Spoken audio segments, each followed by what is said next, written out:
Bizdagi muammolardan qochishimizda, hal qilmaymiz muammolarni. Qochamiz mana. Bola yig'layapti, yig'lamasin deymizda, lekin yig'lamasligi muammoni hal qilmaydi.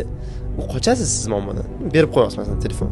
Muammoni hal qildi bo'laysiz, lekin siz aslida muammodan qochib turgan bo'lasiz.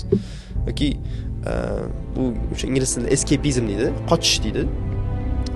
Masalan, o'sha tungi klublarda misol uchun, kompyuterxonada nega kechasi borsangiz ham odam ko'p?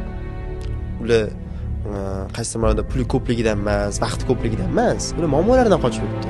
O'sha qochadi, o'yin o'ynayotganda, o'sha boshqa bilan raqsga tushayotganda muammo xayoliga kelmaydi-da.